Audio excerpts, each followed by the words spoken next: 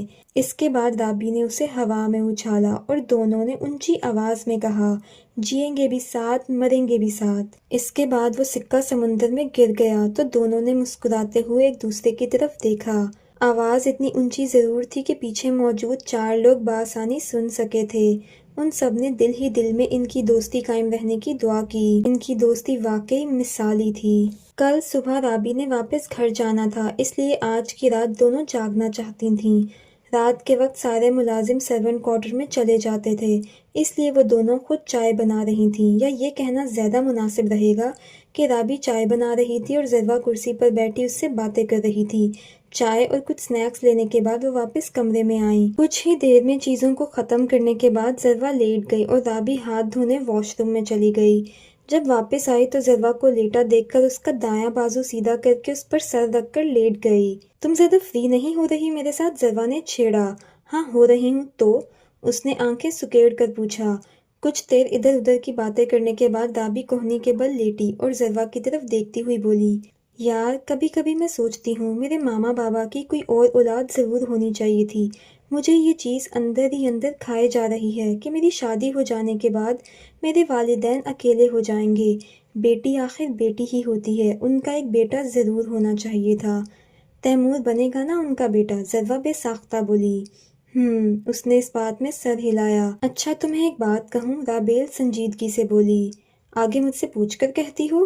اگر مجھے کبھی زندگی میں کچھ ہو گیا تو تمہیں میرے والدین کی بیٹی بن کر رہنا ہوگا۔ ماما کہتی ہیں تم اور میں عادتاً بالکل ایک جیسی ہیں، تو تم انہیں کبھی اکیلا نہ چھوڑنا۔ تمہارے ہونے سے انہیں یہ احساس رہے گا کہ رابیل ان کے ساتھ ہے۔ اس کا لہجہ ہنوز سنجیدہ تھا۔ زروا اس کی بات سن کر فوراً اٹھ بیٹھی اور غصے سے اس کی طرف دیکھتی ہوئی بولی، آج یہ تم کس قسم کی باتیں کر رہی ہو میرے ساتھ؟ میں تو تمہیں بس ایک بات کہہ رہی ہوں، زندگی کا کوئی بھروسہ نہیں ہے نا؟ رابی ابھی بھی اسی ٹون میں بولی۔ جو بھی ہو رابی، آئندہ میں تمہارے منہ سے یہ بکواس نہ سنوں۔ میرا تو دل دہل رہا ہے ایسی باتیں سن کر۔ وہ برہم ہوئی۔ میں کون سا کہیں جا رہی ہوں یار؟ وہ اس کی گردن کے گرد دونوں بازو پھیلا کر بولی، دور ہٹو میرے سے۔ زروا اسے دور کرنے لگی تو رابی نے اس کے گرد گرفت مزید سخت کر دی اور پھر اس کے کندھے پر سر رکھ گئی۔ جب رابی نے کافی دیر گزرنے کے بعد بھی سر نہ اٹھایا تو زروا اس کے سر پر ہاتھ رکھتی ہوئی فکر مندی سے بولی، کیا بات ہے رابی، سب ٹھیک ہے نا؟ تم مجھے پریشان کر رہی ہو۔ ہاں زروا، سب ٹھیک ہے، بس میرا دل کر رہا تھا تمہارے گلے لگنے کو، تم سے یہ سب کہنے کو، تو بس کہہ دیا۔ اور یار میرے کون سے کوئی بھائی یا بہن ہیں جن سے میں یہ سب باتیں کہہ سکتی ہوں؟ میرے پاس صرف تم ہو، اس لیے تمہیں کہا۔ اور فکر مت کرو، میں کہیں نہیں جانے والی، جب بھی جاؤں گی تمہیں ساتھ لے کر ہی جاؤں گی۔ وہ اس سے جدا ہوتی ہوئی ہنس کر بولی۔ پھر وہ دونوں دوبارہ لیٹ گئیں اور ایک دوسرے کو تنگ کرتے ہوئے ہنسنے لگیں۔ ان دونوں کو نہیں معلوم تھا کہ آج یہ جو اتنا ہنس رہی ہیں، آگے قسمت ان کے ساتھ کیا کھیل کھیلنے والی ہے۔ کہیں ان کی یہ ہنسی ہمیشہ کے لیے ان سے چھن نہ جائے۔ زروا تہمینہ بیگم سے سر میں مالش کروا رہی تھی کیونکہ اس کے سر کا درد کسی صورت کم نہیں ہو رہا تھا۔ اچانک آسمان پر کالے بادل چھا گئے اور شام کے 6 بجے ہی اندھیرا ہو گیا اور کچھ ہی دیر میں بارش برسنا شروع ہو گئی۔ زروا نے کھڑکی سے پہلے بارش کو دیکھا اور پھر تہمینہ بیگم کو۔ تم باہر نہیں جاؤ گی؟ میں جانتی ہوں تمہیں بارش بہت پسند ہے اور تم بارش میں بالکل بچی بن جاتی ہو، لیکن تمہاری کنڈیشن ایسی ہے کہ میں کسی بھی قسم کا رسک نہیں لے سکتی۔ اوپر سے تمہارے پاؤں کی سوجن بھی ختم نہیں ہو رہی۔ بارش میں چلو پھرو گی تو مزید بڑھے گی بچے۔ تہمینہ بیگم نے اس کے پوچھنے سے پہلے ہی انکار کر دیا۔ کچھ دیر بعد زروا نے اجازت طلب نظروں سے واپس تہمینہ بیگم کی جانب دیکھا۔ زروا، میں کیا کروں تمہارا؟ اچھا جاؤ اور جا کر کسی کرسی پر بیٹھ جانا، گیلی جگہ پر چلنے کی ضرورت نہیں ہے، کہیں پاؤں نہ پھسل جائے۔ تہمینہ بیگم اس کا اداس چہرہ دیکھ کر اجازت دے گئیں۔ زروا لان میں کھڑی بس بھیگتی جا رہی تھی جب آلیار کی گاڑی گھر میں داخل ہوئی۔ وہ بارش کی وجہ سے تیز تیز قدم اٹھاتا ہوا اندر جا رہا تھا جب ایک احساس کے تحت جاتے جاتے پلٹا۔ زروا لان میں کالے رنگ کا کیپری فراک پہنے اوپر کالا دوپٹہ پھیلائے بارش میں بھیگ رہی تھی۔ وہ چند لمحے اسے دیکھتا رہا، پھر اپنی ضروری چیزیں لاؤنج کے دروازے کے پاس رکھ کر برق رفتاری سے اس تک پہنچا۔ زروا، آلیار نے اس کے کندھے پر ہاتھ رکھ کر پکارا۔ وہ فوراً مڑی اور اپنے سامنے کھڑے آلیار کو دیکھا جو 4 دن کے بعد آخرکار واپس آ ہی گیا تھا۔ زروا کے چہرے پر خوشی کے رنگ بکھرے اور وہ مسکرائی۔ لیکن آلیار بدلے میں نہیں مسکرایا۔ اب پلیز آتے ساتھ مجھے ڈانٹنا مت شروع کر دیجیے گا کہ میں بھیگ کیوں رہی ہوں۔ وہ آلیار کے بولنے سے پہلے ہی بول پڑی۔ کچھ نہیں کہہ رہا میں، لیکن انسان کے پاس اپنی بھی تو کوئی کامن سینس ہوتی ہے نا؟ آلیار نے آئی برو اچکا کر کہا۔ آپ کہنا چاہ رہے ہیں میں کم عقل ہوں؟ آلیار نے نفی میں سر ہلایا اور پھر کہا، میں کہنا نہیں چاہ رہا بلکہ میں کہہ چکا ہوں۔ آلیار نہ چاہتے ہوئے بھی یہ بات کہہ کر شریر سا مسکرایا۔ آلیار، ضروا نے مصنوعی غصے سے اس کی طرف دیکھا۔ اچھا، میں بارش میں کھڑے رہ کر تم سے لڑنے کا ارادہ نہیں رکھتا، اس لیے کمرے میں پہنچنے تک اپنا غصہ کنٹرول کر لو، وہ شرارت سے کہتا ہوا اس کا ہاتھ پکڑ کر اندر کی جانب بڑھ گیا۔